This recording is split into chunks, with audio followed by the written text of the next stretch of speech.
I'm Agent Scott, And I'm Cam the Provocateur. and we're from the Spy Hards Movie Podcast. That's right. And you are listening to Pods Like Us, the podcast that has a license to thrill.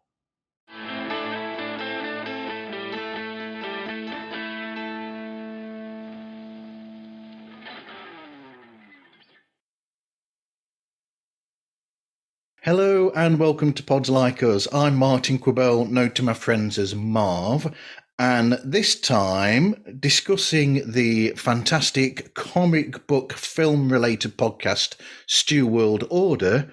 I'm speaking with Robert Stewart, but you can call him Stew because, well, that's the name of the show. Somebody's listened to the intro. Yes.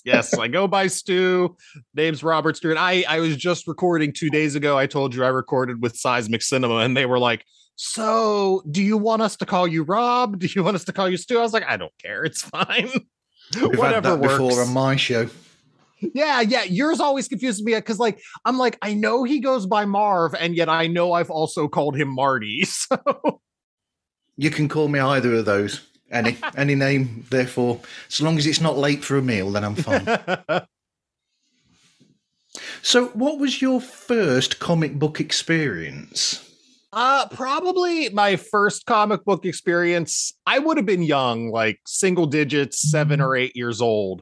And my dad and my uncle both read comic books like their entire lives. They told the stories about how whenever they were kids, they had, the first appearance of Spider-Man, the first Avengers comic, everything like that. And apparently my grandmother threw them all out or whatever, but they talk about having had all these comics in their youth. And I remember wanting to get into comics, and I had bought like a Batman comic or something.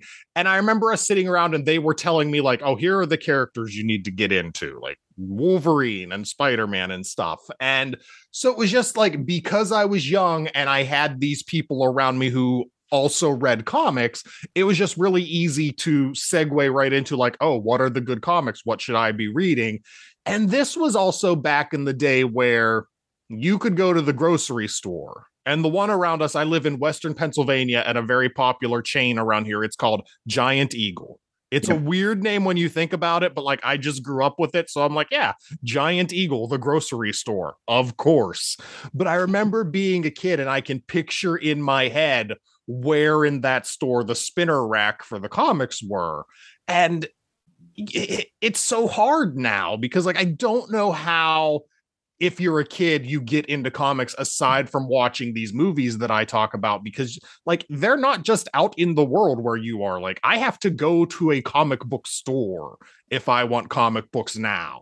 But like when I was a kid, they were just in the grocery store. You went there and they had a rack and you could pull things off the rack. And it's funny. I remember being a kid and I had my comic book collection and I would be missing so many random issues because it was just like whenever I happened to go to the store, whatever issues were out is what I would get. It's a shame you couldn't actually order them like you can with a comic book shop nowadays. You know what? I think you could, because every comic had, but you had to get them through the mail. Like you couldn't go to the comic store and say, hey, pull these issues for me. But they always had in the comic thing, like, cut out this page and mail it in and you can subscribe to comics and they cost less.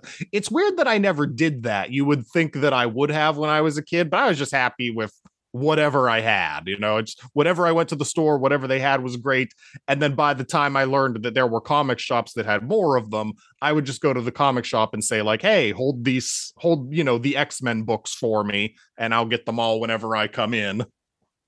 While we're thinking about it, I'm just going to, we can both shout out the ones that we go to. So I go to a comic book shop called Ground Zero Comics here where I live in Mansfield, Nottinghamshire. And should I really be saying that online? And the guy who owns it, called Richie, he always has them put aside for me to go and collect when I can. So you must do the same thing and have a specific same sort of place. I have a couple places. Where I live, the biggest and best store for me is New Dimension Comics, and that's actually kind of a chain in Western Pennsylvania. There's like 6 or 7, all owned by the same people. The one closest to me is at the waterfront, which I always get a kick out of telling people, like, yeah, I live in Pittsburgh. We have a waterfront. It's the river. It's not like a beach or anything. But yeah, there's New Dimensions at the waterfront. And where I used to work in Monroeville is a little store called Phantom of the Attic. Right. So those are my two places that I spend most of my time. But it's important because, I mean, I was saying to, I even went there when it changed owners to Richie, who's there now, and so carried on buying them from there, and mentioned to him that when he took over about 5 years ago, I mentioned to him that I'd been shopping at that for comics there since the late 1980s. Yeah, when I was growing up, there was a place that no longer exists. It was called Sluggers. Yeah. And that was the first place that I found, like, it wasn't entirely a comic book shop, but it was like 90% comics. Like, they had the boxes and the back issues, and I just remember constantly going there and going through the old boxes and picking out old issues of X-Men because I was a huge X-Men fan. And when I started reading, they were in the 250s, so I would just go back and get older stuff, whatever looked good. When I was a little kid, it was like, oh, whatever has an awesome picture of Wolverine on the cover, essentially. And yeah, that was a really good store. And I remember one time they were trying to get rid of stuff, and they had like a bunch of boxes of comics on the floor, and they were like, any comics that are in the boxes on the floor are 75 cents each. And I remember going there with my uncle, and my uncle dropped like $300 some on 75-cent comics. Wow. Yeah. But I've done it before. Have you seen on eBay sometimes you'll have people who sell where they'll just say like 5 comics and you won't know what they are, just random comics from a certain era for so much money. And I've done that before where I've ordered those. And oh, really? And sometimes I've got something where I've thought, wow, I never thought that I'd have that.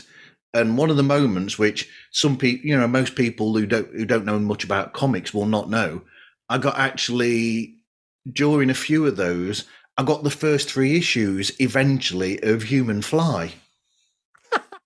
Very nice. Which I thought, wow, nobody's going to know about that one. I know they have those, like Walmart and Target sell them. It's like, it's not old stuff like that, but it's more modern stuff, but they give you like the, 5 comics in a plastic bag and you don't know what's in there. And it's like $5. And it's a fun way. I guess that's as close as you get to the spinner rack whenever I was a kid. Like, if you're a kid now, I guess that's the best chance you're going to have to get into comics, but it's not you're not going to get a story that way. You're getting 5 random comics. You can't tell what's going on in them. And then I've got the first 5 issues of Jack of Hearts as well. Oh, nice. Which is, there you go, Kevin Feige. I can sort out the MCU for the next 20 years for you just from my collection. Here's the Jack of Hearts story we're telling in Phase 8. Ooh. Yeah, you might have to make some changes to that character. But saying that, they did well with Shang-Chi's father, changing the whole of his background and making that different to what it is in the comics, shall we say. Yeah, you know what? I loved Shang-Chi. No one has pulled Shang-Chi for my show. I think one person pulled the number, but didn't end up choosing it. Oh, I can't remember what episode that was. Oh, they pulled Shang-Chi and they also pulled the Justice League, and they made me watch the Justice League. I wasn't upset about it, but I was just like, man, I could be watching Shang-Chi again instead of this. And I loved Shang-Chi. I think I think it's top 5 in the MCU to this day. I was fascinated by it when it came out, and my wife didn't want to see it. I kind of dragged her to that one because I was like, look, I can get a seat, 2 in a row are still available. We went and she loved it. So I was happy that she went to see it. And yeah, I think that's, people say like, oh, Phase 4, the MCU's bottoming out after Endgame. And I'm just like, Phase 4 gave us Shang-Chi and No Way Home, which are both in my top 5. And the TV shows are hit or miss. Like, I get it. Not all the shows have been great, but the good ones, I really liked Hawkeye. I really liked WandaVision. I'm loving She-Hulk, and I know that one's very divisive, but I think we've got one more episode of She-Hulk to go, and I love that show so far. I wish they would have given She-Hulk a full 18 episode run like they are doing with Daredevil Born Again. Yeah, they certainly seem to have more in mind for her than they did like Moon Knight. Moon Knight was not a great show. I didn't think it wasn't for me.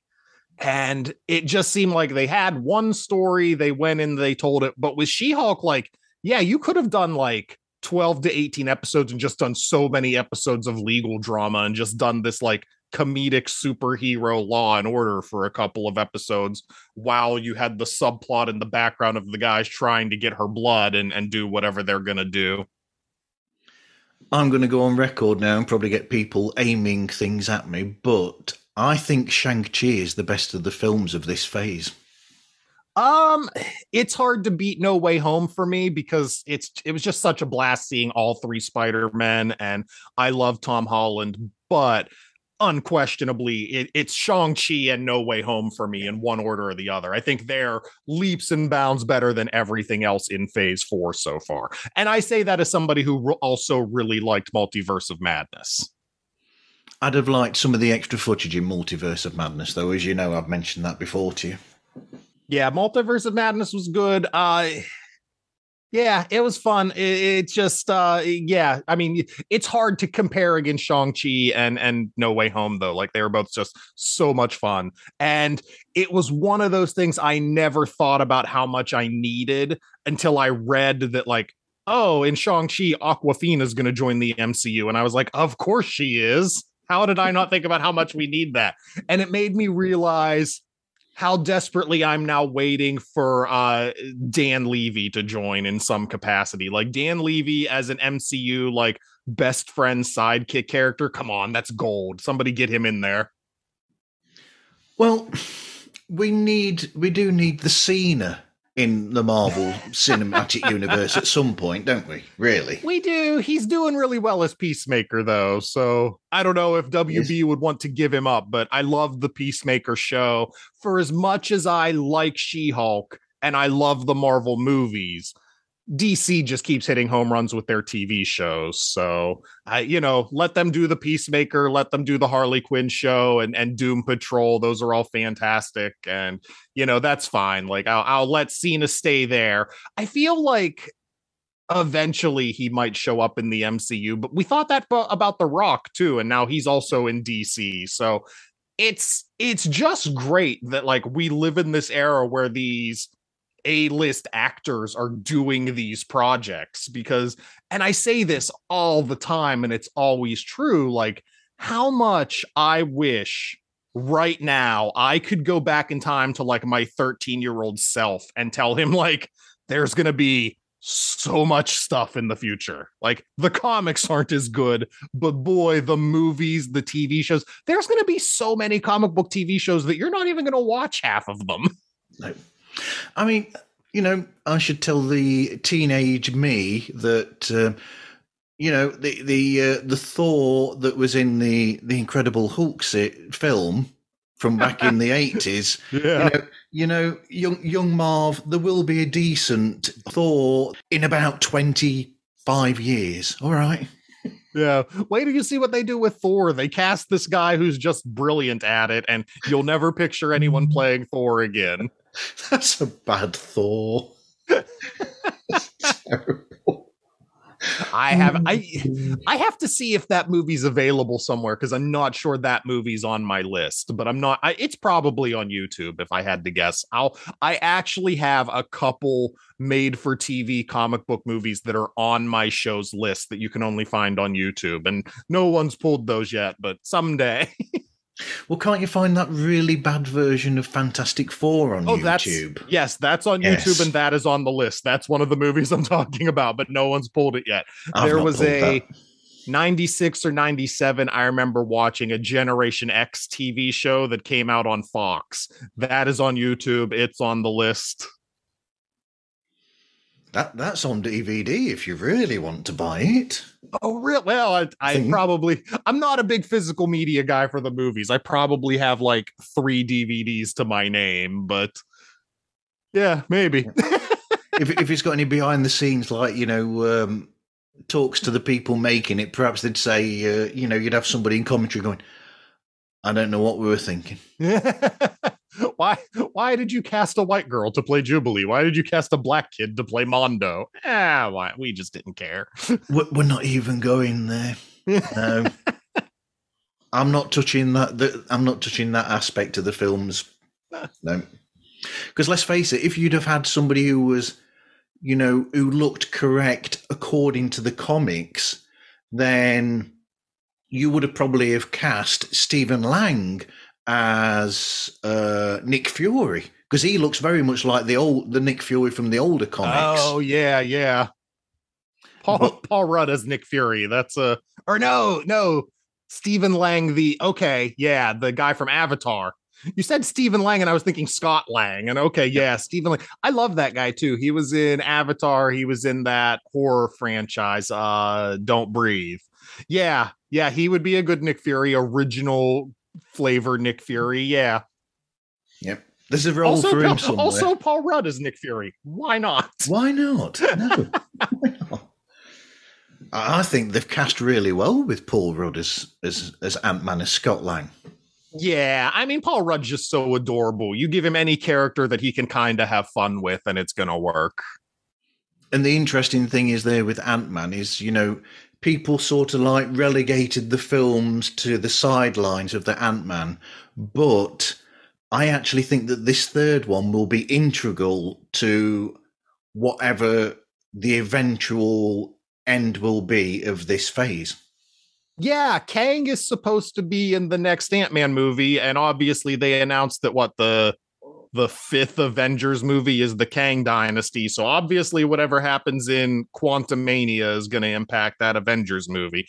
It'll be interesting to see, with all the TV stuff they've done and with all the movies that have come out since Endgame, when we get to the Kang Dynasty, exactly who will be the Avengers now. That's true. Will it include any of the Thunderbolts or anybody, You never know. But I think that they're hiding some things with the Thunderbolts anyway. That picture that's come out, I think there's a bit of something going on there, because you don't know. I don't think we know everybody that's going to be in that film. Oh, okay, interesting. I saw the picture once. Like, I know Ghost was in it, and the Red Guardian, and the Florence Pugh version of Black Widow. Yep. And Taskmaster was in it. Who else was in it? I can't remember besides some Winter of those Soldier. Characters. Winter Soldier, yeah. Yeah, it seems weird. I guess he would probably be the leader of that team. Maybe. Yeah. But I know some people online have said that they think that Red Hulk is in there, but you'd need to somehow or another build up Red Hulk to introduce him into there, really. I don't think they've really got the time to be able to do that efficiently. Well, have you... This is dangerous territory. I know how people can be with spoilers. And this isn't a spoiler. I promise it's not just my asking this question. Did you see today's episode of She-Hulk?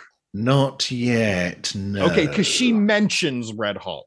Hulk's not on the episode. You know how she talks to the audience. She gets to a point in the episode where she's like, oh, I wonder what's going to happen next. Is there going to be a Hulk, but he's red? Okay. There we go. So that's it. That's all I'll tell you about the episode. But since she just happened to mention it, like, maybe they might be doing something with Red Hulk. I don't know. Possibly. What's up, everybody? This is Chris from the podcast Real Film Reviewed, and you're listening to Marv on Pods Like Us. So, what's your favorite film memory? Or a favorite?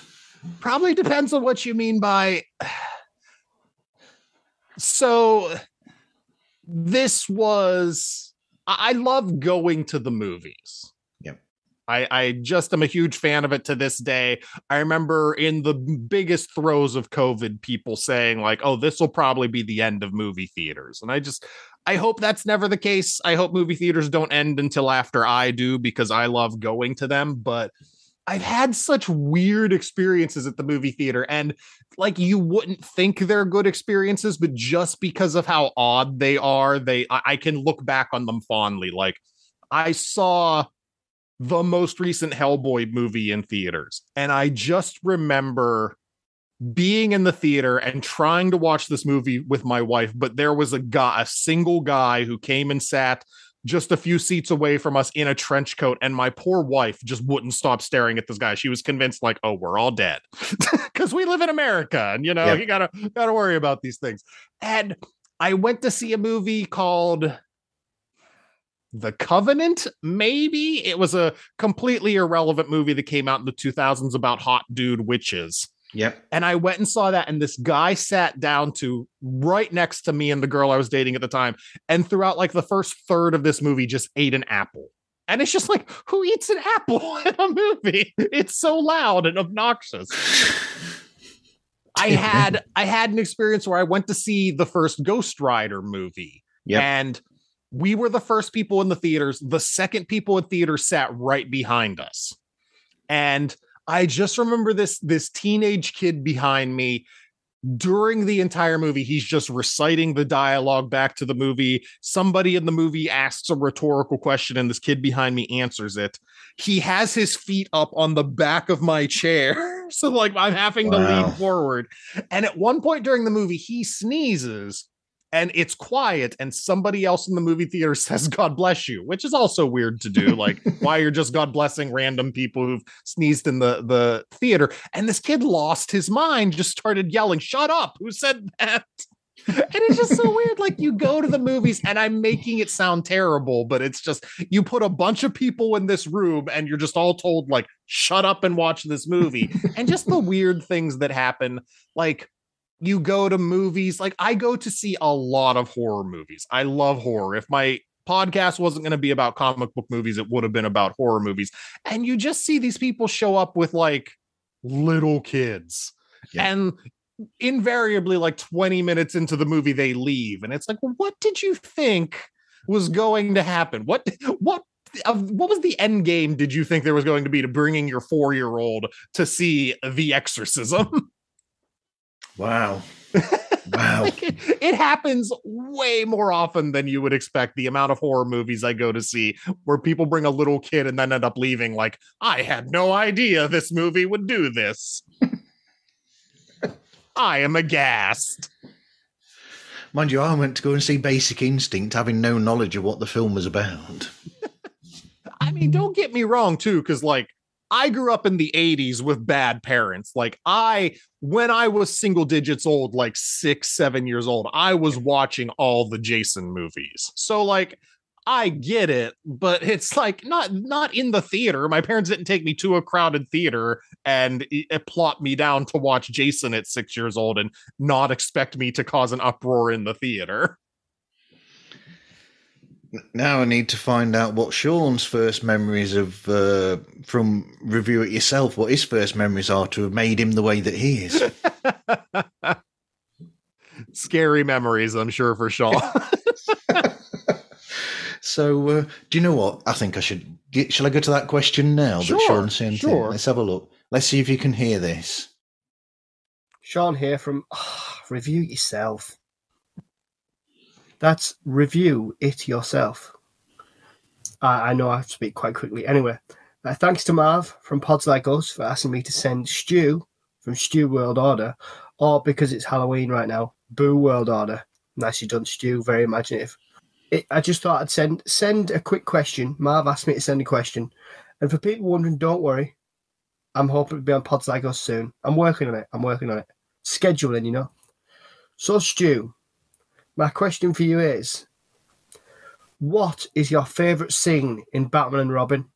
Hang on. Before you answer, don't tell me it's when it finishes, because that's a cop-out answer. A cop-out. And you're very astute. You describe things very well. So, seriously, what's your favourite scene? By the way, it's still 10 out of 10. 10 out of 10. Cheers, guys. Have a good episode.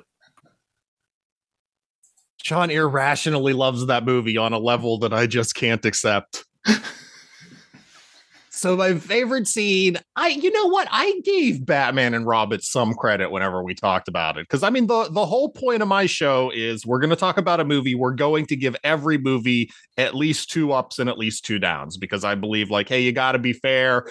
Everything has good and bad qualities. Like I can give downs to Avengers Endgame. I can give ups to Catwoman. Like, that's the way it is. I just have to look for them sometimes. Batman and Robin, I had several ups.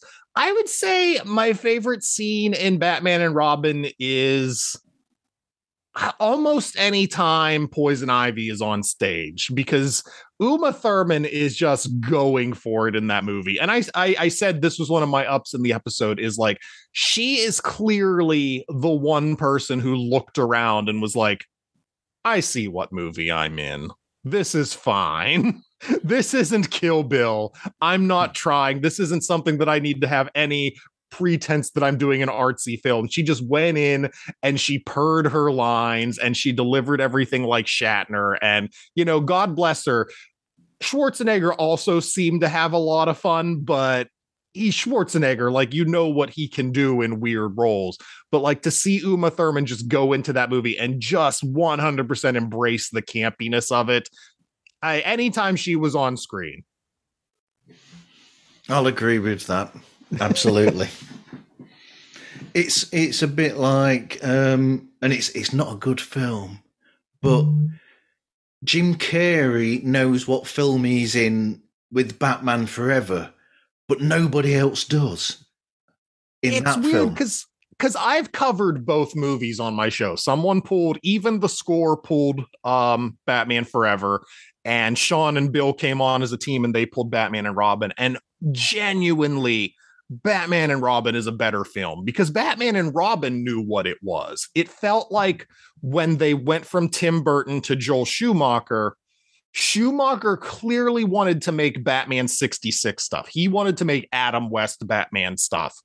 But with Batman Forever, he was still so tied to what Tim Burton made that he was trying to squeeze a square-shaped peg of Batman 66 into the Batman 89 universe, and it didn't work. Whereas by the time he got to Batman and Robin, he just said, screw it, I'm making my own movie. I don't care about what came before it. And it was bad and campy, but you saw what he was going for. Like, he just made what he wanted to make. And it's better than Batman Forever, because yeah, Jim Carrey was there, and I think he kind of got what Schumacher wanted to do, but like you said, no one else quite did. Everyone else still thought they were making Tim Burton movies, and they weren't going to be anymore. But I feel really bad for, I shouldn't really say this, I feel really bad for Val Kilmer, because I think under other circumstances, if it had been direct straight after Michael Keaton, under other circumstances, I think he would have actually made a decent Bruce Wayne and Batman. Oh yeah, Val Kilmer would have done a great job with a better movie, but we'll never get to know, because he got Batman Forever instead. That's right. So, show description then for anybody listening. Stu makes a show that's about different comic book movies, and having been somebody who's been on the show, we pick 3 different numbers at random, and then Stu tells us what those 3 numbers equate to as the films, and then we have to pick which one of those 3 films that we end up viewing and then discussing. And I was on the show talking about the classic Teenage Mutant Ninja Turtles 3 Turtles in Time. Yeah, so I think as of right now, the list is 104 deep. It's so weird. Like, there are so many. And even when I started this show, I had no idea how many movies are based on comic books. And even 42, actually, no, because I have so many recorded I haven't released. I have done 57 episodes of the show, and the list still stands at 104 deep. So, and granted, not all of them are winners. Some of them are animated movies that are released on HBO Max. Some of them are, we had talked about this before we started recording, bad made for TV movies that you can find on YouTube, like the Generation X movie and the Roger Corman Fantastic Four. But I mean, I've really never had to go that deep because there are just so many that are, you know, like Iron Man quality movies. And people come on, they give me 3 numbers. I see what 3 movies they pulled from the list based on their number. And yeah, they choose the one they want to talk about. And from there, just like I said earlier, it's ups and downs. You got to say nice things. You got to say bad things.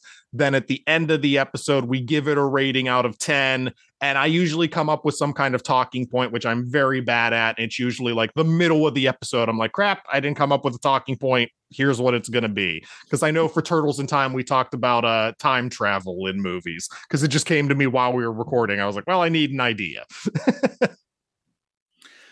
But you're right. I mean, it's amazing. A lot of people, I think, wouldn't know. Because you've got it's all about superheroes, say Marvel and DC, to the majority of the public, but they don't realise that there are other areas as well. I mean, you could always go into, the Bloodshot, the film that I didn't pick, which is from Valiant Comics. So, Yes. And then you've got others as well, like a lot of anime characters are based on manga, which is, from comics in Japan. So, you've got all those as well. Yeah, we have had Akira was one of the first couple of episodes that came out. We pulled one of the ones I have recorded but not released yet. Someone pulled Ghost in the Shell, so you have that to look forward to. And then, like you started hinting at, is there are a lot of other movies based on comics that you might not know were based on comics. The Tom Hanks movie Road to Perdition is on the list. It's based on a comic. That's a graphic novel. Viggo Mortensen's History of Violence, I want to say. Snowpiercer, the Bong Joon-ho movie about the train, that's on the list. Just stuff like that. Ghost World, starring Scarlett Johansson, was based on a comic. It's on the list. The Johnny Depp Jack the Ripper movie From Hell. I mean, there has been a lot of movies that just because they aren't superheroes, you might not think like that's based on a comic book, but they are. And like, I'm not gonna lie, superheroes have always been my bread and butter. Growing up, I loved the superhero comics. I still love the superhero comics, but anything that I think people have access to that was based primarily on a comic book, it's on the list. And then you run into the weird kind of like the Masters of the Universe movie. There definitely were He-Man comic books, but that kind of started off as a toy line first. So I kind of go back and forth, like, will I ever get to a point where I throw the Masters of the Universe movie on the list? Probably, because I love that movie and everyone should watch it. Yeah, I'm just getting out a handful of ones that are in my at Nice. the side of me at the moment. So Black Panther's in front. What else you got there? Shang-Chi. Shang-Chi. Yeah. Where's the? I've got Ant-Man down there as well. The recent run of Ant-Man is really good. Oh, okay. And, Who is it? Still Scott Lang in that run?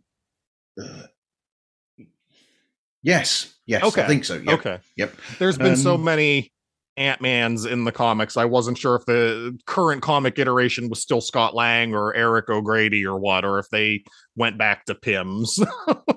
And then it was really complicated when I was reading the recent X-Men run, or a recent one where he had them where you had to read them in a certain order because they were coming out alongside of each other. So at the back of the book, back of each comic, it's telling you what order to read them in, because you'd have one series running in conjunction with another series, and you'd have to read them in order to get the story. But then again, that's Jonathan Hickman. I mean, he's always strange.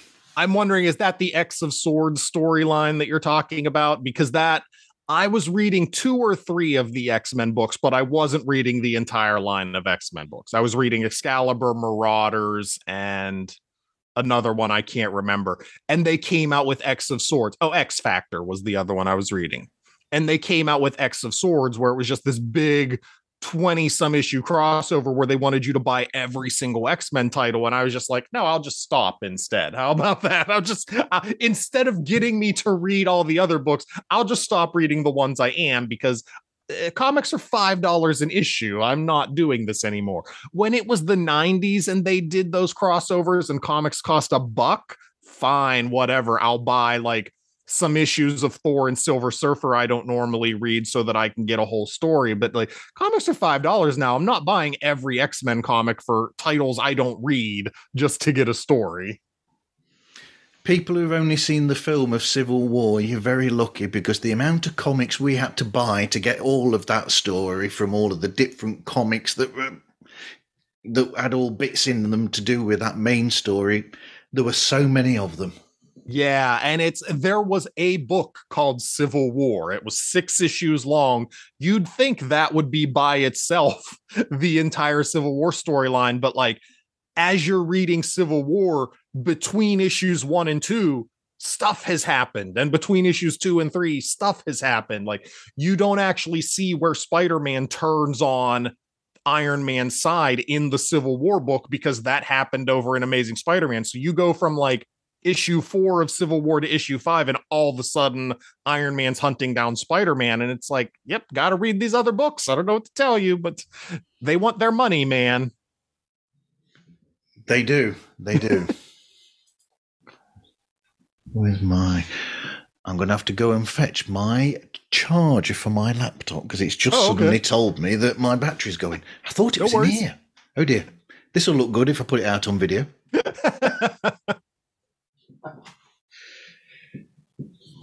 Dear me.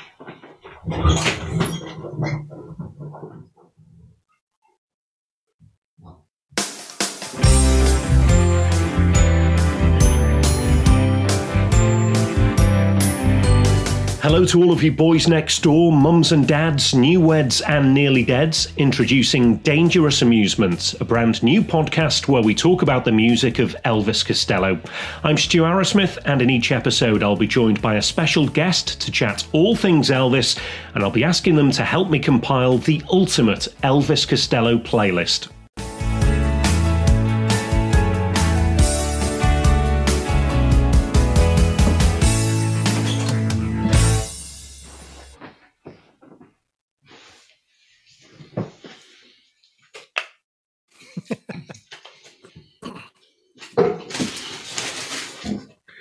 We're all professionals here.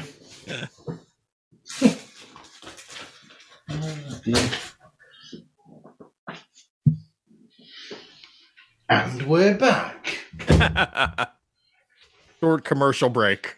Yes, I could put a commercial in there. Oh, dear me.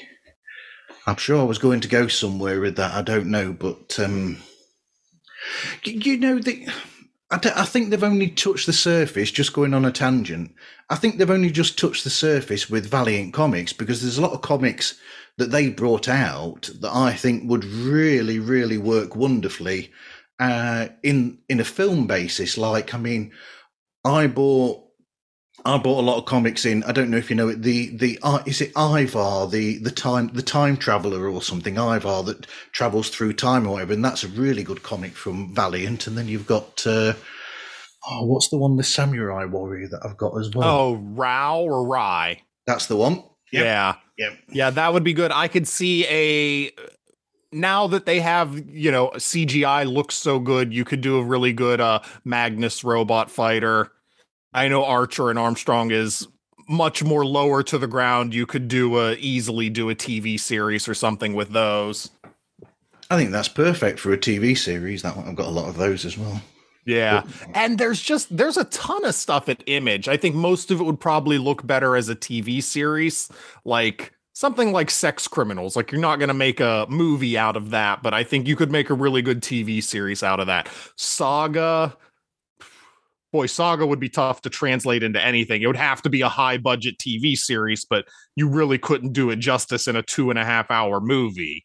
So Saga deserves to be translated. They made the cartoon of Invincible. Obviously, The Walking Dead is, what it is. It became a big phenomenon for a while there. There's a ton of stuff at Image. Because I know you have a question that you're going to ask me later on that I will get back to something very specific on Image on that I really want to see a movie of. Brilliant. I think William Shatner is probably after them making films and TV series out of his tech series because they were comics. Wow, that is a deep. That's like going back to the when Clive Barker had some Marvel comics out there. Let's bring those in. What were those called? Ecto Kid and I bought some of those. oh yeah, no, I 100% had some of those growing up. Like I remember going, like I said, there was a video store that also had a spinner rack whenever I was a kid, and I remember for whatever reason going and seeing those on that spinner rack and being like, all right, let's get some Clive Barker comic books. I remember Hyperkind and Ecto Kid. When I read his book Weave World, I was reading it and I was thinking, there is no way they could translate that to a film because it's just there's so much in there to unpack. Mm-hmm. But Hellraiser's a damn good film based on one of his products. Yeah, you know what? I just within this past month saw Hellraiser for the first time, and I'm trying to go through. I've always been a big horror guy. I kind of said, growing up on the Jasons, and I've watched all the franchises and I've watched all the horror from the last several decades. But I've been working really hard since COVID started to fill in the blanks on my classic horror movies. So I've watched a lot of the old black and white Universal horror movies. I watched American Werewolf in London for the first time, The Exorcist for the first time, Black Christmas, Texas Chainsaw Massacre. And yeah, I finally got around to Hellraiser. And it's just, you watch Hellraiser and it's just like, what is wrong with the inside of your head, Clive Barker? I'm concerned about you. But I still think one of the best interpretations or adaptations of one of his characters is Tony Todd as Candyman is amazing. Yeah, you know what? That's another blind spot for me. I never saw the original Candyman. I saw the new one in theaters because I expected it to be a remake, but it's more like a legacy sequel. And I remember just going into it and being like, I don't know what's happening. I don't understand the story. Because I expected it to be a remake and just tell me everything. And I guess it kind of did, but there was also a lot of stuff that came from the first movie that you kind of were expected to know. It was just like a little over my head, I guess. I need to go back and find and watch the original Candyman. But it's strange, that one, because so I've seen Candyman with Tony Todd, and then when I've spoken with him online, I've thought, so I'm thinking, I'm going to send him a message, and sort of like just this, that, and the other. And I'm thinking, this is the Candyman. So I'm sort of like this. And he's Don't upset him. He's such a nice guy. It's like, why? How is that possible? It's like when you see Robert Englund, you're expecting Freddy. No, it's not. You know what's funny about that is, and this is just correlating into another area of pop culture that I love. There's a pro wrestler, Adam Cole, who is...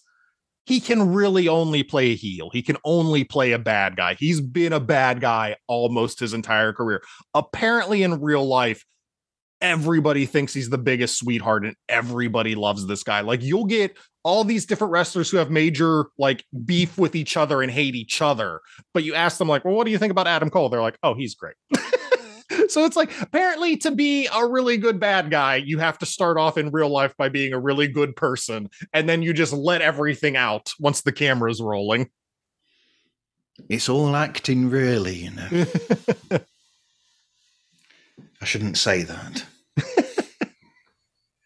So what is the history of your show then, Stew World Order? I mean, I'm guessing it's called Stew World Order because that's your surname. It is. That goes back to the wrestling thing. Back in the 90s, there was the NWO, the New World Order, and wrestling was blowing up in the 90s. And me and my buddies, we would get together every Monday night and watch wrestling. And we just kind of dubbed ourselves the Stew World Order. And so I joke that I've had one good idea for naming something in my entire life, and I'm just taking it with me everywhere I go. So when I branched off and did my own podcast, I decided it would be called the Stew World Order. I didn't even know what I was going to talk about. I thought it might be a wrestling podcast at first. Then I was going to get together with a buddy and just do anime and manga. And then I kind of got into, well, I'm going to do the movie idea instead with the comic book movies. And where it came from is I initially, from 2018 to 2020, I was on a strictly comic book podcast. Yep. And that kind of fell off. That didn't work. So whenever I went off on my own, it was, I like comic books. I want to talk about comic books, but I didn't want to be stuck just talking about comic books. I wanted to be able to talk about these movies as they all come out. So I figured, like, what if I just talk about all the comic book movies? And one of the things is, when I was doing that comic book podcast from 18 to 20, I had gotten so ingrained in the indie podcast community, which especially on Twitter and just on most social media is fantastic, because you have all these people and they all want to see everyone else succeed. Like, it's not an ego driven community at all. So I thought, okay, I want to do comic book movies because I want to talk about them. But my second idea was, like, I'm not doing a show that's just me talking, because if I did that, my episodes would be 10 minutes long. I don't have anything to say by myself. What I wanted to do was bring on people like yourself, kind of like what you do here at Pods Like Us. I wanted to bring on other creators, mostly podcasters, but I've had some indie comic writers and some other writers and what have you that I bring them in. And my show's about putting a spotlight on them. Talk about your thing, tell people what you do, then we're going to talk about this movie for a bit. But primarily, like, I want to shine the spotlight on people that deserve to have a spotlight shined on them. If anybody listens to my show, the first thing I want you to do is stop listening to my show and listen to my guest show, because they deserve it. Like, I'm here, I'm doing my thing. My show is just about, like, I'm just having fun. Like, this is what I want to do. I did that comic book podcast for a few years. It made me realize how much I liked doing this. So I'm going to do it anyway. And, you know, God bless, if anybody wants to listen to my show, then what I want them to get out of it is how awesome my guests can be, and move on to what they're doing and listen to them too, because there is so much stuff out in the podcasting realm that it's just, there are podcasts about everything. And like I said, the people on there, you obviously are so incredibly gracious, and you post blog articles where you talk about what the episode of my show is about. And it's just like, you don't have to do that. That's amazing. But you're just such an awesome dude that it's what you do. And we talked about Sean, and he asked that question, and he is such a nice guy and so fun to talk to. And Bill from Bill Reads Bad Reviews, again, just a relentlessly, almost annoyingly positive guy. But it's just like, he's just like living sunshine. Like, you can't just not love Bill. And other people, I'm just going to get into just shouting out people now, but like John from The Pint, legitimately a really good friend of mine now. I met him through podcasting. Ken from the ODPH, he's another guy like you, where it's just like, the level of commitment you have to helping other independent creators succeed is just humbling. And I hope with the Stu World Order to be half the benefit to people that you, sir, and Ken have been, because what you and Ken and other people do, it's just, it's inspirational. That you just work so hard to make other people look good. And I take that and think, like, yeah, that's what I want to be. I want to get other people over and let people know, like, there's so much good stuff out there and people work so hard on it, and they deserve all of the attention they can get. Yep, I think they do. And that's why I keep posting about it, is so that they can get that attention that they deserve. While you were talking, I suddenly thought, and I'm going to do a shout out here, I've always wanted to see Rob Liefeld in your show. I understand he's a really nice guy. I'm sure he's too busy to come on my show, but maybe I'll reach out to Rob Liefeld someday and be like, do you want to talk about a random comic book movie? I understand he knows who he is, and he knows the jokes about himself, and he can't draw feet and everything. He's heard it all 1,000 times. And apparently, unless you're an actual jerk to him, he is very funny and self-effacing, and apparently a really nice guy. So God bless him. Like I said, I'm sure he's too busy for my show, but if you're listening, Rob Liefeld, and you want to come on my show, I 100% respect you. I think you have a brilliant attitude, and I think you're great. You know what? I still think, like, some great comics were drawn by Rob Liefeld. He really is a great artist. And, you know, he has his moments. We've all seen the Captain America chest, and it's, you know, kind of a joke in comics, that odd picture of him. But, like, I think back to comics I loved growing up, and like Uncanny X-Men number 245, he guest penciled on that one, drawing like the Boys Night Out story that lampooned the DC Invasion storyline, and it just looked great. And I loved Mark Silvestri. I loved him. He was the regular X-Men penciler, but they brought Liefeld in for that issue to fill in, and it was just like, this is also awesome. Great. Yep, and he created Deadpool and Cable, and yes. You know, we could keep going there. But so here we go. I'll explain two things about Rob Liefeld. So number one, he does do a podcast of his own. I can't remember the title of it now. But also, you ready for a surprise here? You know the episode we did where we were talking about 20 years of Spider-Man, the first Spider-Man film with Tobey Maguire? Yes. Up until about 4 days before that episode was due to record, Rob was actually going to be on that episode. Oh, shit. Jesus. That would have been fantastic. What happened? So, but he had a family thing going on where he had to go away because I think his son was due for, didn't he graduate or something, or around that time or something, his son or something. Oh, well, that would have been fascinating. That would have been great. I just put a thing out there and said, Rob, would you like to? And he sort of like he was okay for it. And then he sort of apologized. He's like I said, he's supposed to be a very nice guy. So I can't imagine he just blew you off by any stretch. I'm sure if he had to cancel, it was for an important reason. That's awesome. That's just great to know that, you know, he listens to the requests of people who are fans and is willing to do stuff like that. So maybe I'll reach out to Rob Liefeld someday. Yep. Come on my show. Give me 3 numbers, Rob Liefeld. But the awful thing is, I could just imagine it now. He'd probably show up in one of these pictures on the Zoom, and I wouldn't be able to speak for like 5 minutes because I think, holy shit, it's Rob Liefeld. I'm talking to Rob Liefeld. It's the Deadpool man. I loved Youngblood. So, how do you record and edit your show? Do you do it this way, like we're doing now with Zoom and, you know?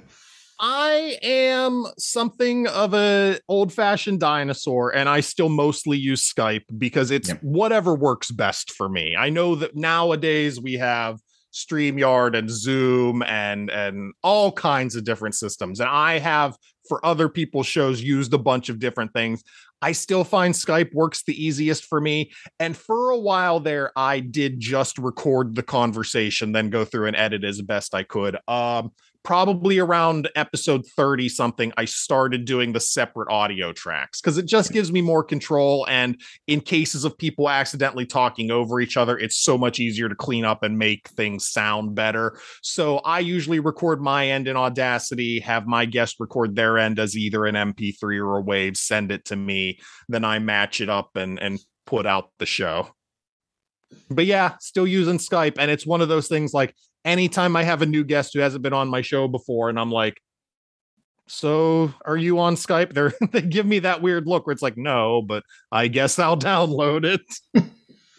Because every time I've tried to use something else, like I'll run into some kind of problem. I mentioned I have Snowpiercer on the list, right? Yep. Well, somebody pulled Snowpiercer. We watched and talked about Snowpiercer, but we didn't use Skype because they were having issues with it. And after we recorded, I have my audio track for Snowpiercer, and the guy that I was recording with didn't record his end. So I'll never release it, but I have, quote unquote, an episode of Snowpiercer that's just me talking to air. Now then, so what's your first up? Oh, that's interesting. That's exactly it. I have a Patreon. I've always kind of thought like maybe I'll release it to just the people subscribing to the Patreon, but I don't want to embarrass the person who was recording with me on that episode and forgot to record their end. So I probably won't ever, but I do get a kick out of it. I don't know what to do with this audio track. I have it saved, like just me talking about Snowpiercer to a ghost. Send him the file, and then he can record his reactions and send you the reactions. Oh, that would be interesting. That would be amazing. I'll send it to him just fill in the blanks. But you've got to fit it in this space. Yeah. You can go shorter. Don't go longer, because I can edit out the spaces. Don't go longer. I don't want to have to put spaces in. Oh, dear. I'm offering you all these suggestions. So then you edit then I'm guessing you edit in Audacity as well. Yeah, I edit everything in Audacity. Yep. And God, I hope nothing ever happens to Audacity, because again, it's the Skype thing for me. Like, I don't want to have to learn anything new. So Audacity is working for me. I hope that it always works and I don't ever have to go learn how to do another program, because I know there was a moment there where people were concerned about Audacity, and there was some rumor about they were going to start having spyware programs. And so I tried for a minute. I was like, all right, I have a Mac here. I know I have GarageBand. And I opened GarageBand and was trying to edit an episode in there. And I got like 5 minutes in and just thought, like, no, this isn't working. The buttons aren't where I want them to be. I learned how to do one thing, and that's it. It's like Homer Simpson. If you've got to learn something else, you've got to take something out to make room for it. Yeah, and I don't want to take anything out. There's too much useful stuff in my brain. I can't delete anything at this point. No. So, and then you've you know what's really cool is that music at the beginning and the end of the episode as well, by Punchline. And then Punchline, yes. Yeah. They started off as kind of a pop punk band. I actually went to high school with them. The lead singer, Steve Sabosley of Punchline, I met him in 4th grade. He and I had 4th, 5th grade together, went through middle school together. He is a fantastic guy, just another relentlessly nice and positive guy. The bassist, Chris, also went to our high school. He played on the hockey team at our high school. Also just a fantastic guy. If you talk to them on social media, I can't say enough nice things about them. So when I was going to branch off and do my own podcast, one of the things I wanted was I want the show to sound really good. And these guys have been a band for 20 some years, like since the early 90s. And I watched these guys go from like high schoolers in a band who it was neat that I knew people who played instruments and it was fun, to watching like, holy shit, these guys became a really good band in my lifetime. Like, I watched them go from like, this is fun and I enjoy that they're doing it, to holy crap, these guys are actually really good. And they have morphed and evolved themselves. Like, they still have their pop punk roots, but they've become more kind of an indie rock band. Like, they're not just like punk songs about heartbreak anymore. And I reached out to Steve and I was like, hey, I'm going to start a new podcast. Do you mind if I use your music for the podcast? And he was like, oh yeah, that'd be awesome. Go ahead. So yeah, I have them. I pimp their stuff all the time, because definitely listen to Punchline. Go on Spotify, go on, Bandcamp, any of those sites where you can get music. And they're fantastic. They have a ton of albums at this point. They, in 2012, they had a thing where like, we have to become #1 on iTunes, even if for a minute. So they had an album that they released and they just pushed it so hard, and they got up to like, I want to say #6 overall, but they did hit #1 in rock, and they were like, all right, that's good enough. We were, at least for a little bit, they were the #1 selling album on the rock list on iTunes. And man, they deserve it. They've toured all over the world. They've been doing this for so long. And yeah, I love the music for my show, because it makes my shows sound so much more polished than it would if it was just me. I can't play no music. Well, adding to that polish, you've also got the clips that you get from the films that you watch as well. I do, and that is, I am sure there is a vastly better way to do this. I will figure out one way to do something. It becomes my easiest way. I put the movie on my TV. I open up Audacity. I aim the microphone at my TV and I'm just like, record. And then like, I just go in and kind of fix the audio in Audacity. I always listen to the audio clips and think like, yeah, this doesn't sound as good as anything else in the episode, but I don't think it's so bad that it detracts from anything. It's the easiest way for me to do it. So it's just like, yeah, this is what I'm going to do. I think it sounds great. It's got a different feel to it to the rest of the show, so it sticks out more. Do you know what I mean? It's got a professional thing. You could have just said, "Yeah, I use this, this, and this, and it's done for this sort of effect." You could have just lied. If you wanted. Nope. I am just recording off of my television with my my podcast microphone. But at least you're not doing it with one of those little tape recorders that we used to have back in the day. Oh no, I don't have that. Like a recorder or like a reporter hiding it in my jacket to get somebody recording a cassette recorder this big, trying to hide that in your jacket. Get in there. So, and then you've got that great logo, which I tried to do it myself. You did. I have so many different ones because I mentioned The Pint earlier and how good of friends I am with John. Also, the co-host on The Pint is Lloyd, also a good friend with him. He's an incredible artist. I've seen the stuff that he's painted and drawn, and he's just amazing. And again, when I started doing my show, I'm responsible for like 50% of my show because like I started my show and I went out to Punchline and I was like, "Hey, can I use your music?" And I went out to Lloyd and I was like, "Hey, can you throw me some designs for logos?" Because again, like I don't have any artistic skill. I wish I did. Anybody who can draw, anybody who can do graphic design, I am wildly envious of and have been my entire life. But I went out to Lloyd and I was just like, "Can you throw me a whole bunch of logos?" And so he designed me, God bless him, like 4 different ones, like 2 rectangular sized ones and 2 different circle logos. And he gave them to me in all kinds of different colors and shadings and everything. And I just used them all because I'm bad at branding. Like, these are all great. Someone took the time to make these for me. And I don't care if like what it shows up as on iTunes is different than what it shows up as on Twitter. People will figure it out.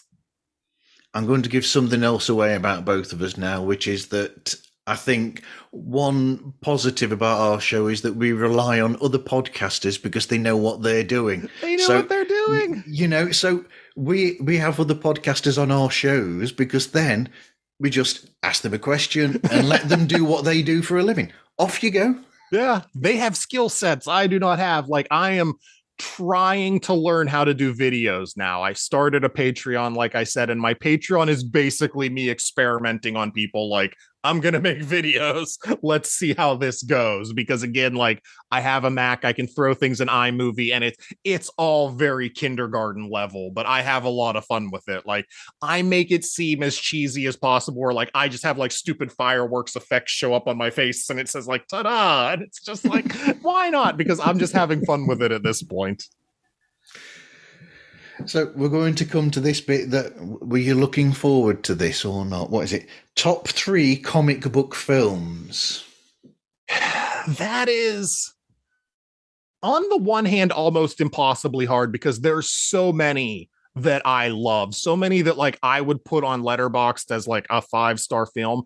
But on the other hand, what comes immediately to mind are Avengers Endgame, Scott Pilgrim versus the World, and Spider-Man Into the Spider-Verse. Like, I think those 3 are all in my top 5 movies forever. Like, any genre, anything, I think those 3 are like top 5 for me. I will watch those 3 movies over and over until I die. And I just think they're great. Like, I think it's so hard because it's like, now I'm not mentioning The Dark Knight. Now I'm not mentioning Logan. I'm not mentioning Guardians of the Galaxy. Like, there are so many good ones, but also you asked me for 3, and if you asked for 4, I think a 4th would be really hard to, what would my 4th one be? But for 3, yeah, it's got to be those. I love all 3 of those.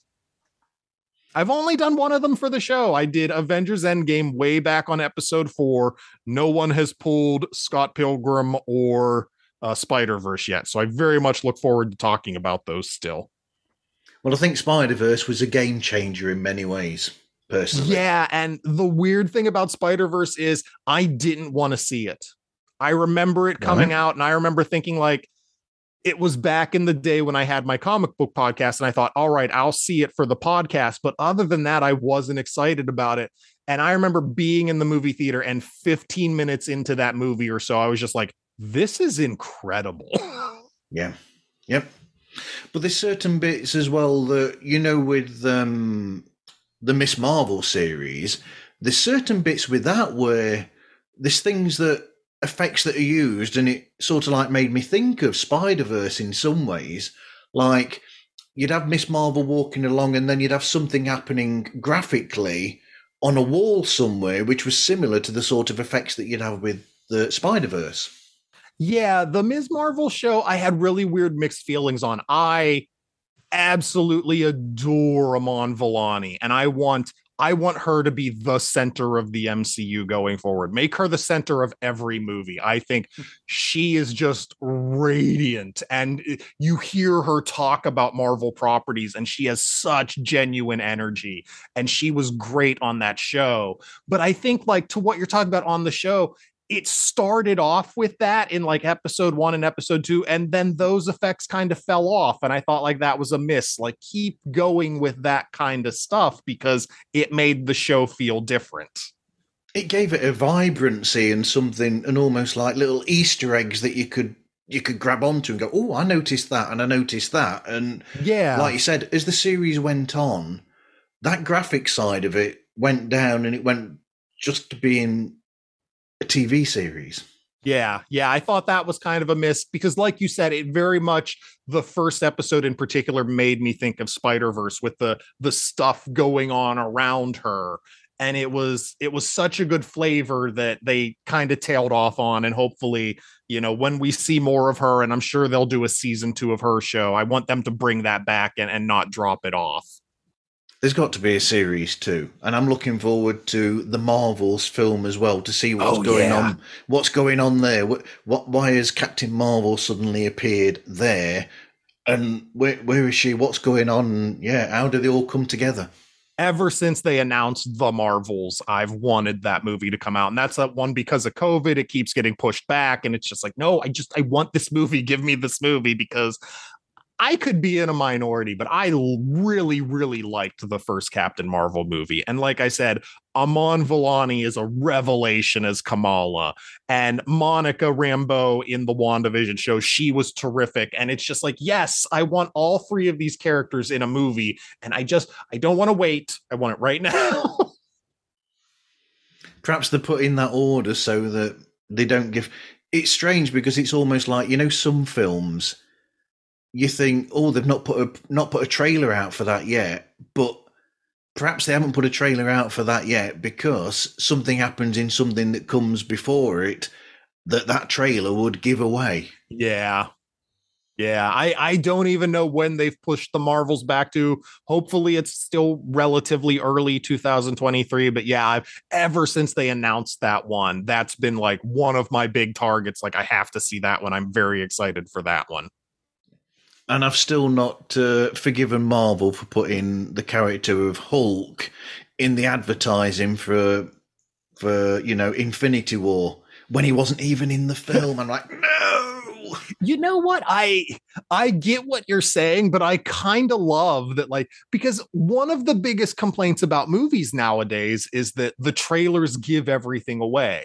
Yeah. And when you go to the cinema as much as I do, you can't hide from them. Like, if stuff's just released on Twitter or YouTube, I can elect not to watch a trailer, but I go to the movies, like, I can't hide from the trailers when they're showing up in the movies. And there have been so many movies where they just give so much away that I respect the hell out of Feige and Marvel just going like, we're just going to show you shit that doesn't happen. Yeah. You're going to get excited. You're going to get an idea of what's happening because we're also going to show you a lot of things that does happen, but you're not going to know what we're teasing you about and what's actually going to show up. And I think that's both ballsy and a good way to use trailers. Like, I mean, the Avengers, what the storyline's going to be. So sure, show me some things where the Hulk's running along with the Avengers that don't actually happen. That's fun to me because now I don't know what I'm going to see. Like, I really liked the movie Nope that came out this year, but after I saw the first 2 trailers 500 times in theaters, it was just like, okay, I know what's going to happen in this movie. Yeah. I will say though, I thought it was funny that they actually put the ending of Endgame, of Infinity War, was actually in the trailer, but nobody realized. Yeah. Where you've got Tony Stark there and it's all over. But you don't know that that's actually the end of the film. Yeah. Yeah. Creative, man. The way they make trailers, I think that's another thing Marvel's been doing really well. Like ever since Infinity War was the first one I can remember where they were definitely just showing you things that weren't going to happen. But perhaps one of these days we'll get an alternative version where they've got all the bits that they faked. It's got to exist somewhere. I mean, they filmed that stuff, so It should be on all the DVDs or Blu-rays, really, all that stuff. But, well, Kevin Feige knows what he's doing. yeah, in Feige we trust. We do. So here we go then. The possibly the most interesting bit of the conversation, maybe. 3 comic book characters that people might not know that you think should have their own film or TV series. So this is the one I alluded to a while ago with Image, a comic I read all throughout the 90s, one of my favorite comics ever.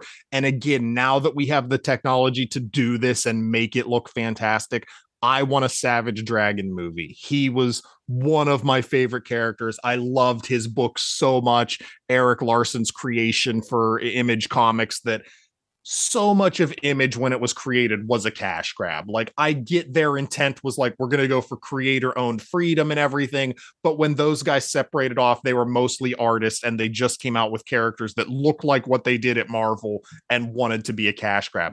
Eric Larson took this idea that he'd been cultivating his entire life and he is still writing it. It started in 1993. And you can go to the comic store right now and get issue like 270 something of Savage Dragon. Like, he is still doing it. He's trying to at least match Dave Sim's record for drawing and writing a book from 1 to 300 at least. Yep. So Savage Dragon still exists. And I want a movie of that. Like, we've gotten Hellboy movies. I haven't been enamored of them, but they've been good enough and Hellboy looks great in them. So I know we can make a Savage Dragon movie. Moving on from there, like, this is a character I think most people know, but it's befuddling to me because she's my favorite comic book character. And if you follow me on Twitter, you already know where I'm going here because I talk about her ceaselessly. Jubilee from the X-Men. Yeah. We've gotten so many X-Men movies and a total of like 5 minutes on screen of Jubilee. And it offends my sensibilities. I just want, we know the X-Men are coming to the MCU. I want Jubilee to be featured prominently in either a movie or a television show. That's all I want. Just give me that. It's the same as I want a better representation of Rogue in the films than we got as well, because Rogue in the comics is a much more prominent character and there's more to her than the very little that we saw. No, nothing against Anna Paquin, who did a fantastic job with what she was given, but the character was just not the same in the films. No, they gave her some stuff to work with in the first movie. And then in the second and third, they just progressively kind of wrote her character out. Like, well, you had your arc in the first movie and you're done. And, you know, we have an MCU now. Carol is right there. You can do the Rogue absorbing Carol's powers thing and you get, like, you know, the cartoon version of Rogue who can fly and is super strong. I mean, it's right there. I'm curious if they'll ever get to that, but it seems like such easy pickings. And I would say another character I'd really like to see, and it's another one that's so strange to me with all of the Spider-Man movies that they've made to this point, we've never seen the Black Cat. And I would like to see a Black Cat TV series on Disney Plus, something like that explores this character who kind of starts off as a thief and then becomes something of an anti-hero. And I would like to see, we saw in No Way Home, they're kind of, at least for the time being, writing out the Peter and MJ relationship. Let's toy with the idea of him and Felicia for a while. I would like to see that. Well, they were toying with the idea of something called Silver and Black at one point, weren't they? Wasn't that Silver Saber and Black Cat? Yeah, Sony was throwing every Marvel property idea at a wall that they possibly could have. And yeah, they were kind of thinking that. There was a character in Amazing Spider-Man 2 who was Harry Osborn's secretary, who they named Felicia. And I don't know if they had continued the Amazing Spider-Man movies, if that was going to end up being her. But Yeah, she's a really interesting character to me in the comics, and I want to see them do more with her. Absolutely. But I mean, what you said then about that with Sony, it's a bit like what they used to do with all the DC comics. Can you remember when you'd get all these announcements like, we're bringing out this and this and this and this, and then they'd have all these titles up on the screen, we're having all these films coming out, and then you get one of those and the other's like, oh, we haven't got round to those yet. Yeah, we changed our mind whenever things flopped a little bit harder than we wanted them to. Batman, throw them at the wall and see what sticks. Batman versus Superman was not the movie we thought it was going to be, and so we had to readjust our entire plan. No, that's isn't that the truth? So, hey, this is Tim from Bad Counsel. You want some good counsel? Keep listening to the smooth, dulcet tones of Marv on Pods Like Us. So how do you think the I've got it here is the trajectory of comic book films? How do you think they're going? Because I mean, I would say we touched on this actually in the group chat show that you were part of, where we were saying that the X-Men film, I think the first X-Men film and the first Spider-Man film, I think they were the sort of pivot where suddenly superhero and comic book films suddenly got that little bit of a raise, and that's how come we've got to the stage that we are now. So how do you think that will carry on from now? I think we're kind of shifting to the point where people are seeing there's a lot more stuff in the comic book medium than superheroes. And like I said, that's both good and bad because I love superheroes.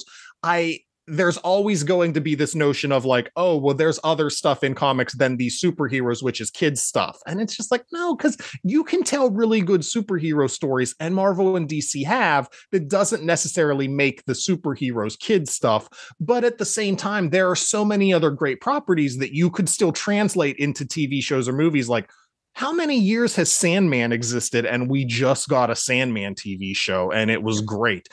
Constantine is a character that's had a movie and had a TV series, and they keep doing stuff with him.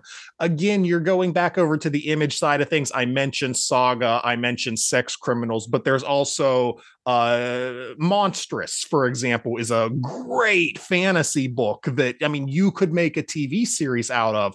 And there's so many other manga properties that you could bring over, and God bless Netflix, man. They try. They do a really bad job. They do Cowboy Bebop. You know what? I was so excited for that, and they canceled it like as soon as it started. Yeah. So I didn't watch it. And the show could have been great. I don't know. But it was like as soon as they released it, they announced that they had canceled it. It was like what the DC Universe did with their Swamp Thing show. They released the first episode and then announced they were canceling it. So it's like, I'm not going to get invested in this. But the one I was thinking of was the god-awful Netflix Death Note movie they made. And it was just like, oh, really? That's what you did with Death Note? Okay. Well, it's you get that gif of like, you tried. But there's so many properties because, again, like with manga, manga is not all Dragon Ball Z any more than all comic books or Spider-Man. Like manga is so good at doing stuff that has these lower, more relatable stories. And like some stories that I really like, Black Cat is a manga. Again, I'm talking about characters named Black Cat, but it's about a thief. And it's kind of heroic, and there's some weird superpower stuff going on in there, but it's a really fun story about a roguish thief character. There's Comey Can't Communicate, which is just about a really shy high school girl. And I think like you could make a TV series off that would be hilarious. Like there's so many properties left, and you hear people say like comic book fatigue, superhero fatigue, because they've been releasing so much stuff for the last decade, but there's also all these other pipelines that haven't been touched yet, all these other properties that like you can sit here and say, I'm done with the MCU, I watched Endgame, I'm not interested in anything that comes after it.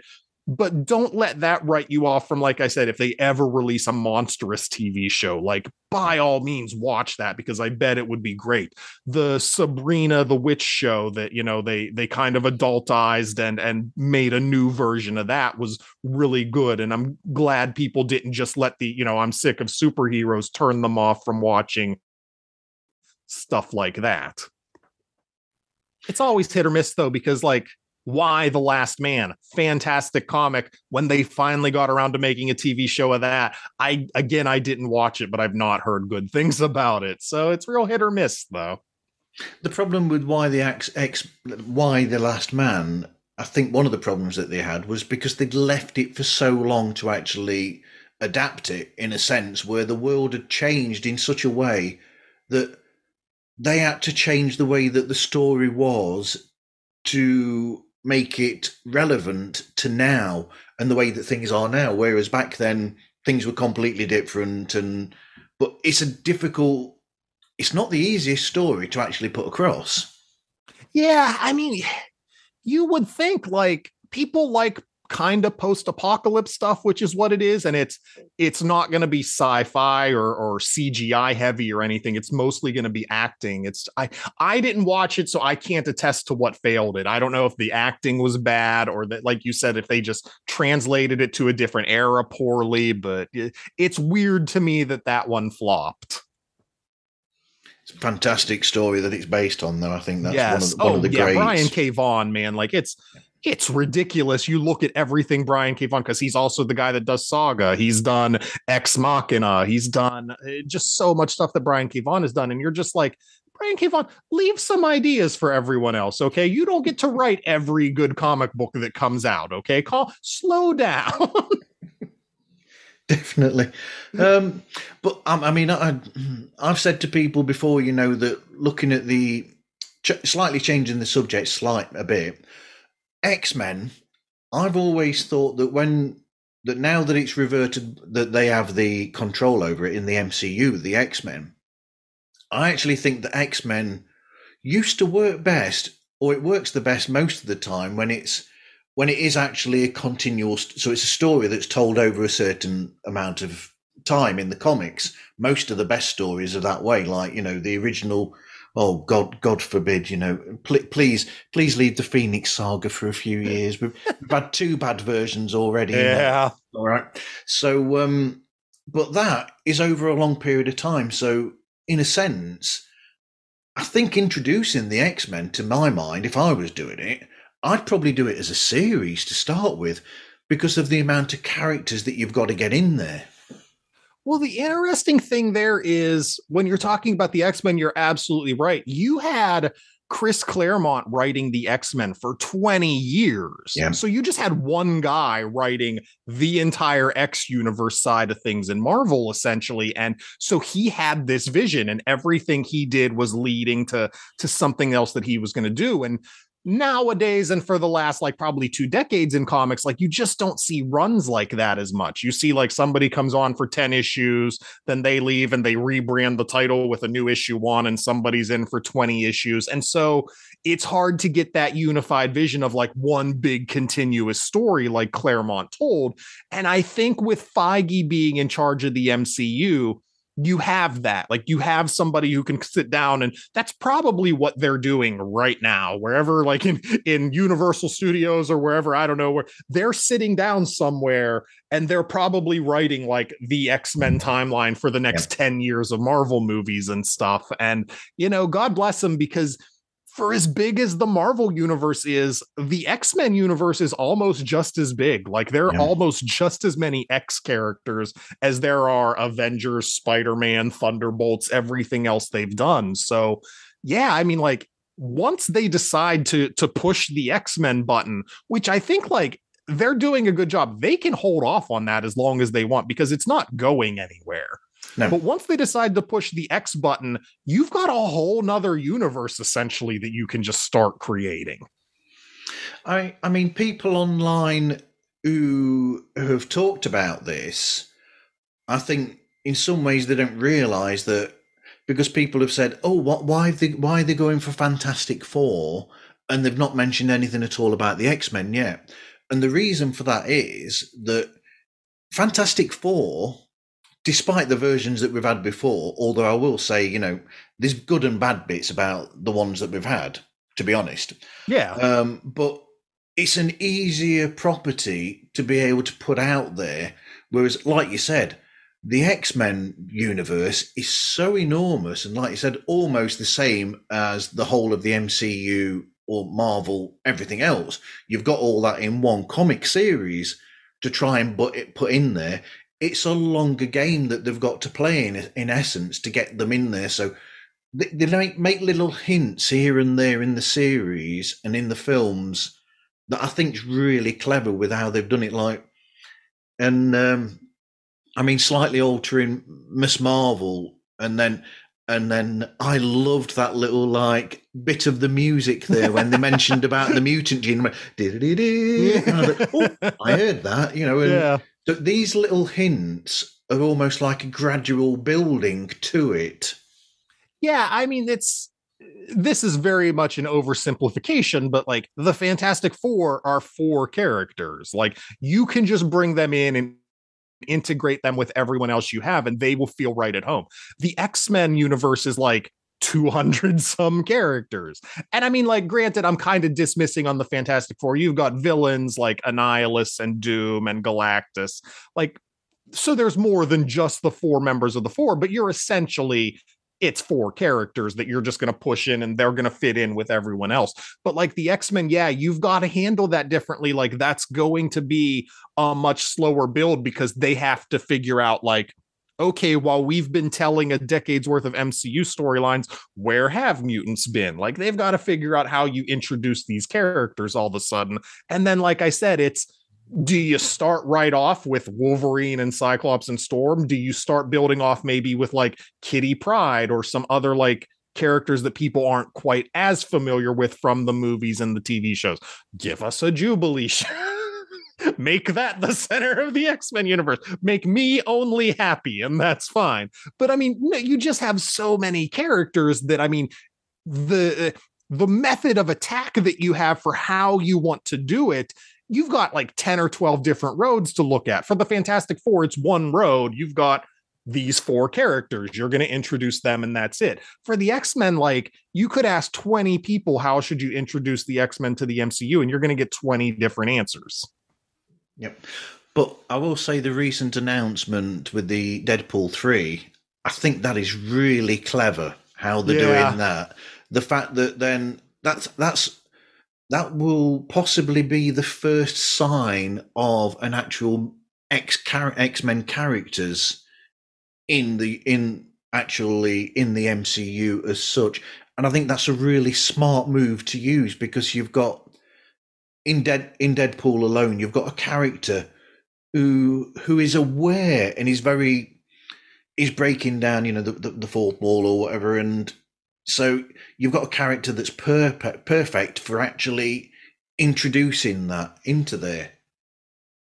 Yeah, it's going to be really interesting. And everything about Phase 4 has been, really interesting. How are they going to do the multiverse of madness? How are they going to get Toby and Andrew in No Way Home?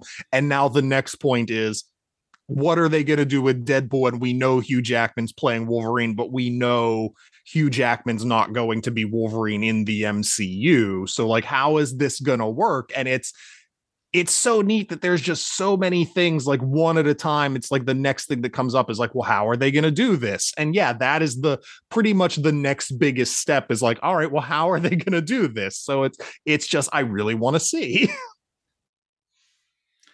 So what would you say is an overlooked film that is comic book related? Oh, geez. What is an overlooked one? I don't think it is now. I mentioned Scott Pilgrim earlier.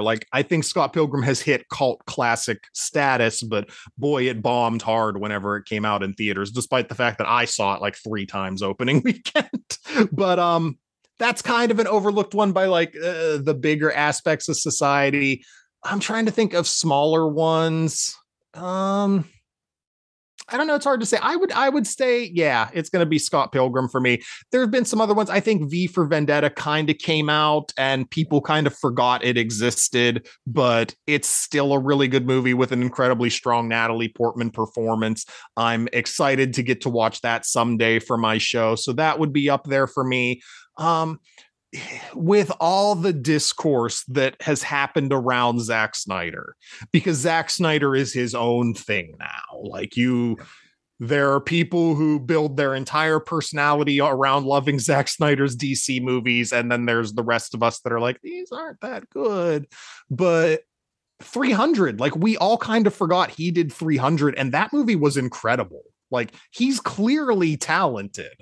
Like he can do one-off things. I even think Watchmen was really good, but 300 in particular is one that, like, because of all the discourse around Zack Snyder, it gets buried because everyone kind of forgets he did that because we're so obsessed about talking about Batman versus Superman and the DCEU.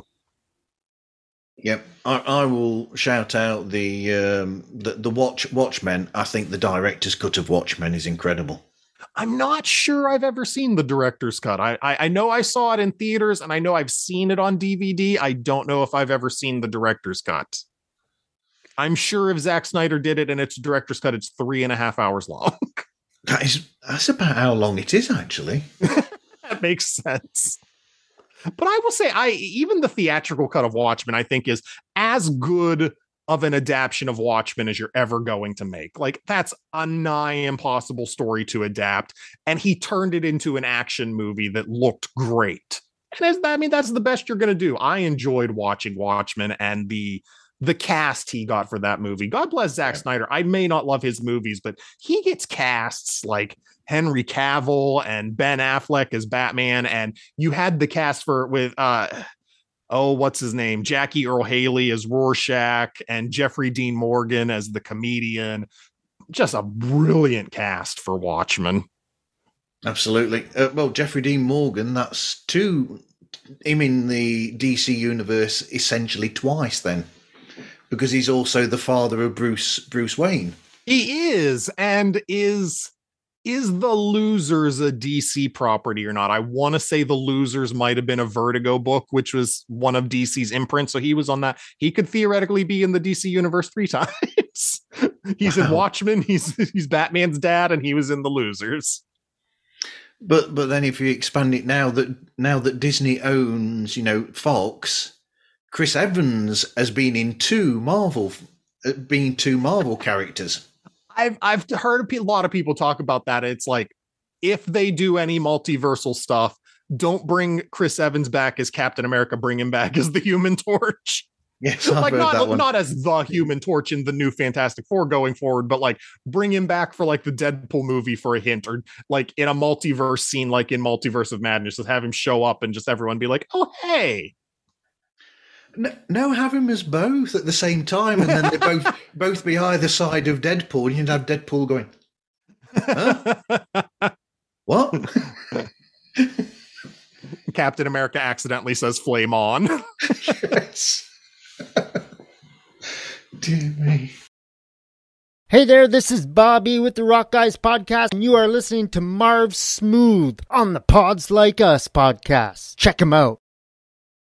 So, what advice would you give to people who want to start a podcast for the first time?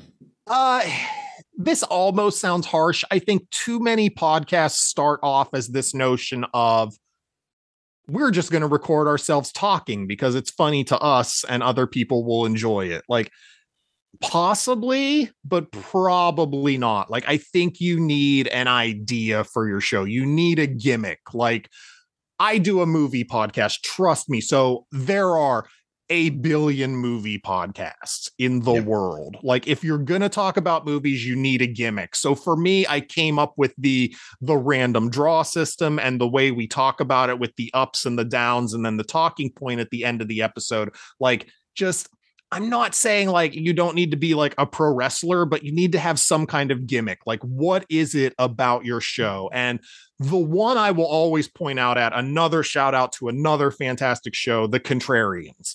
I love them. They're hilarious. And their idea for their show is that they talk about movies based on the inverse of their Rotten Tomatoes score. So they get movies that are like highly rated on Rotten Tomatoes and they spend the first half of their show tearing them apart. Or they'll get movies that are very lowly rated on Rotten Tomatoes and spend the first half of their show talking about everything good in the movie that you may have overlooked. Like, that's a great gimmick.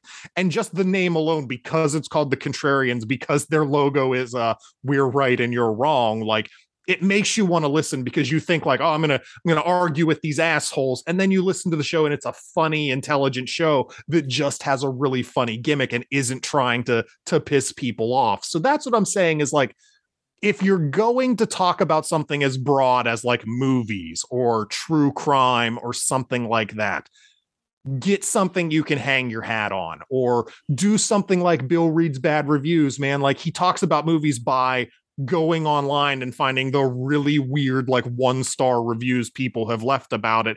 And he just laughs about their takes, and they're not always wrong, but it's a really interesting way. Like, you get a really classic movie and then you find out what people hated about it. It's really interesting. So that's what I'm saying is like, just come up with something that's you. Like, it's not just going to be like me and my buddies sit around the table and whatever we say, whatever comes up is what we say. Like, that's not going to fly. Like, there are 8 billion shows like that. Tell me what you do different. So that would be my advice. Like, come up with a gimmick. You need a shtick. That's it. So number one, coming off what you've just said, number one, I still disagree with Bill's take on the film Elf. I keep mentioning that to him all the time. Not going to change Bill's mind. Because he hates that film. There are people that do, and it's weird because it's not a hateable movie. Like, I don't know what you see in Elf and not just think is adorable, but, and especially for somebody like Bill, who, like I said, he's a walking ray of sunshine. You would think he would love Elf. You would. And secondly, off the back of that, I think Sean from Review It Yourself needs to go on the Contrarians, because I think he would fit in with that perfectly. Because every time I listen to a review of Sean's, I'm like, Sean, that's completely opposite to what every other person in the living world thinks. Well, he has, I mean, to his credit, he has a really good shtick too with the Defend It Yourself series, where it's like people come on and defend movies that are maligned. And I've done an episode of that. I did She's the Man, starring Amanda Bynes, a 2000s comedy I irrationally love. I think is really smart. But yeah, he's done that, and he's had people come on and talk about like Night at the Roxbury and stuff like that. And I mean, God bless him, because that means he has to watch a bunch of movies that are widely considered to be crap. Good for him, man. He's putting himself through it. I'm waiting to be picked to talk about some X-Men films, because I'm slightly different to a lot of other people with those. What would you pick? What are the bad X-Men movies you like? I meant as in, so I can say good things about all the ones that they say are bad. There's certain bits that are good about them. So the Apocalypse one, I think there's certain bits about that are okay, but it's not perfect. And it's the same as the last one as well. You know, there's bits about that where I think if slight things which were altered, that could have been decent. Yeah. But it just wasn't quite there. I do that sometimes. That's when I have a hard time finding an up for a movie. And I did it about Alita Battle Angel, which is a movie some people love. And I do not see the love for that movie. But I think one of my ups for that in particular was they could have made a really good movie. There were ideas here, and they just elected not to do it, and that's fine. But there was a really good plot that's there that they just didn't capitalize on. But, I mean, I actually like the idea of McAvoy as Professor X. Oh, from First Class. I thought that was a really good X-Men film. I thought they did well with the modern ones, with the Days of Future Past. I think they did well with that. Although I like, you can get an alternative version of that that's got like that's called the Rogue Cut. No, I wasn't aware of that. So what they did was they'd actually filmed a fair bit in the future where Rogue was more prominent in the film. But for some reason they took it out of the theatrical cut altogether and altered it slightly, which makes it more interesting because you get that future going on at the same time as what's going on in the past. So you cut from future to past to future to past. So it's sort of interesting that, but I think that was probably the better of the more recent ones post First Class. I think of the kind of reboot timeline with McAvoy and Fassbender, I think Days of Future Past is considered the best of those. And foreshadowing, I've already recorded on it. That should be coming out in about a month or so. Someone pulled that. We have that coming. So we talked about Days of Future Past, and I think that was one of my ups, actually, was like, I really like when you get to the third act of that movie and there's two climaxes going on at the same time in the future and in the past, that it's really well done. But we've also got the problem with the more recent ones as well, where you've got sort of actors and actresses that are, if they were given something better to work with, like Sophie Turner, for instance. She's a great actress. She's a really good actress, but she just wasn't given quite the right material. Yeah, they had the weird, I don't want to say misfortune, but they cast Jennifer Lawrence as Mystique like a year before the Hunger Games came out, and she blew up. So the sequels were so married to like, oh, we have Jennifer Lawrence, we have to do stuff with her. And you can watch the progression of those movies where she's just getting more and more bored with doing these and doesn't want to be there anymore. So I think that's kind of a pitfall they fell into, where it's like, oh, we have to use her because she's a big, huge name now, but she doesn't want to be here. And it's kind of handicapping our stories to the point where, like, you watch the Dark Phoenix movie and it's palpable how little she wants to be on set, that they just have to kill her off in the first act because, like, she's not even trying.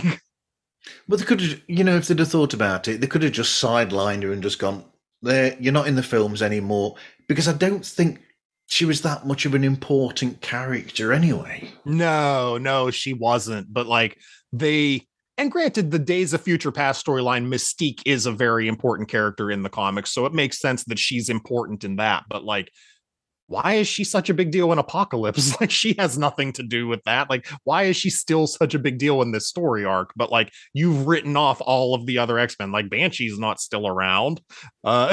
Pixie's not still around. Like, but boy, we're hanging on there with Mystique because Jennifer Lawrence did those movies. But then in a way, they're probably hanging on to that the same as they probably hung on too much to Hugh Jackman on the original 3 X-Men films, where it was all based around Wolverine, where they could have gone into other characters and areas. That's true. Like, don't get me wrong. And we talked about Days of Future Past. Wolverine is not an important character in Days of Future Past, but he's integral to the movie because it's, you can get Hugh Jackman. And again, he's a big name. But like, I would say the difference there is Hugh Jackman always seemed happy about what he was doing. Like, Jennifer Lawrence clearly didn't. Like, you can get Hugh Jackman playing Wolverine over and over because he's great at it and he just has all this charisma. Jennifer Lawrence is a great actress. I'm not trying to besmirch her at all. She is fantastic as an actress, but she did not want to keep doing X-Men movies. And I think she was visibly displeased with them. She wanted to do more stuff like Silver Linings Playbook and American Hustle and what have you. She wanted to do bigger, more serious roles than like, I'm in an X-Men movie. And Hugh Jackman can also do roles like big acting movies, but also like he wants to be Wolverine, and that's great. And I'm glad he's going to be Wolverine again. One more time, at least, man. That's going to be fun. At least. And those 2 films that you shouted out for Jennifer Lawrence, I'll agree with you. I think they're fantastic films. I particularly think American Hustle is underrated as a film. I think that's a great film. You know what? I'll be honest. I've never seen American Hustle. I really liked her in Silver Linings Playbook. I really like that. I've actually never seen American Hustle. It's just what came to mind when I was thinking like other, more awards. I don't want to say awards bait, but like awards targeted movies than like X-Men Dark Phoenix. So I'm moving this along really, We've been talking for a very long time. Am I just rambling? We have. We could talk for hours. It's going to be your longest episode because I just don't shut up. I apologize. We should do a Zack Snyder director's cut. Release the Marty cut. So where can people find the show and get hold of you, Stu? So the show is on pretty much all podcast players. It's called Stew World Order. If you find one that doesn't have it, please let me know. I'm on Twitter at SWO Productions, and I have a website, swoproductions.com. Don't get me wrong, the podcast is the crown jewel of SWO Productions, but over on the website, we have new articles every single weekday, Monday through Friday. We have lists, articles, movie reviews. We've started putting some fiction stuff on there with another guy that I work with named Aaron. He's doing his own little shared universe of stories. I have a story I've been working on over there that's kind of a passion project of mine that I'm finally happy to have a chance to be putting out for more public consumption. So there's a lot of stuff going on, man. Like I try not to let people outwork me. Like, I may not have the best quality, I may not have the best skill set, but I've got the podcast, I've got the website, I stream on Twitch, I have a YouTube channel, so I'm a little bit of everywhere, but everything is centralized, swoproductions.com. That's where you can find the hub for everything that I do. Thank you very much for that, and thank you for speaking with me today, Stu. Oh, thank you so much for having me. I like I said, I took up 2 hours of your night. I know it's much later where you are. It's like it's midnight, isn't it? Oh, heavens, I feel bad. It's just become midnight. It's just gone. There you go. It's a whole new day for you. It's a new day now. I'm in the future. I'll just look outside the window and make sure that Wolverine's not coming for me. Wolverine's not coming from the future. You haven't ruined the future yet, Marty. So you can find Pods Like Us on any network, and we are on Twitter, Instagram, and TikTok, and you can contact us through podslikeus@gmail.com. Anyway, thank you very much for listening, everybody, and hope you listen again to another episode of Pods Like Us.